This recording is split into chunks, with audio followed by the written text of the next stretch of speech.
साबर मंत्रों के मुख्य 5 प्रकार है। पहला है प्रबल साबर। इस प्रकार के साबर मंत्र कार्य सिद्धि के लिए प्रयोग होते हैं। इनमें प्रत्यक्षीकरण नहीं होता, केवल जिस मनसा से जब किया जाता है वह इच्छा पूर्ण हो जाती है।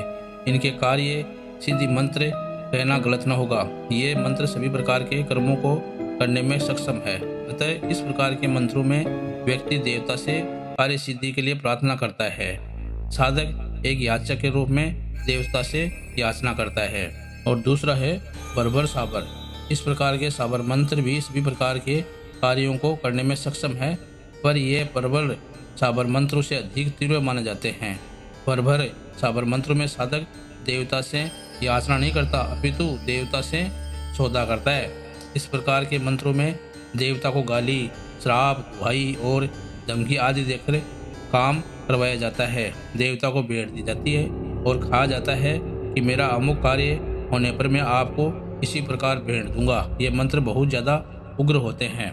तीसरे हैं बराटी सांबर। इस प्रकार के साबर मंत्रों में देवता को भेंट आदि न देकर उनसे बलपूर्वक काम करवाया जाता है। ये मंत्र स्वयं सिद्ध होते हैं, पर गुरुमुखी होने पर ही अपना पूर्ण प्रभाव दिखाते हैं। इस प्रकार के मंत्रों में साधक याचक नहीं होता और न ही सौदा करता है, वह देवता को आदेश देता है कि मेरा अमुक कार्य तुरंत करो। यह मंत्र मुख्य रूप से योगी कालीपनाथ जी के कापालिक मत में अधिक प्रचलित है। कुछ प्रयोग में योगी अपने जूते पर मंत्र पढ़कर उस जूते को जोर जोर से नीचे मारते हैं तो देवता को चोट लगती है और मजबूर होकर कार्य करता है। और चौथा है अढ़ैया साबर। इस प्रकार के साबर मंत्र बड़े ही प्रबल माने जाते हैं और इन मंत्रों के प्रभाव से प्रत्यक्षीकरण बहुत जल्दी होता है। प्रत्यक्षीकरण इन मंत्रों की मुख्य विशेषता है। ये मंत्र लगभग 2.5 पंक्तियों के ही होते हैं। अधिकतर अढ़ैया मंत्रों में दुहाई और धमकी का भी इस्तेमाल नहीं किया जाता, पर फिर भी ये पूर्ण प्रभावी होते हैं। और चौथा है डार साबर। डार साबर मंत्र एक साथ अनेक देवताओं का दर्शन करवाने में सक्षम है। जिस प्रकार 12 भाई मसान साधना में 12 के 12 मसान देव एक साथ दर्शन दे जाते हैं। अनेक प्रकार के देवी देवता इस मंत्र के प्रभाव से दर्शन दे जाते हैं।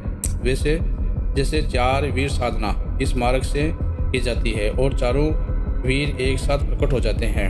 इन मंत्रों की जितनी प्रशंसा की जाए उतनी ही कम है। ये दिव्य सिद्धियों को देने वाले और हमारे इष्ट देवी देवताओं का दर्शन करवाने में पूर्ण रूप से सक्षम है। गुरु अपने कुछ विशेष शिष्यों को ही इसी प्रकार के मंत्रों का ज्ञान देते हैं।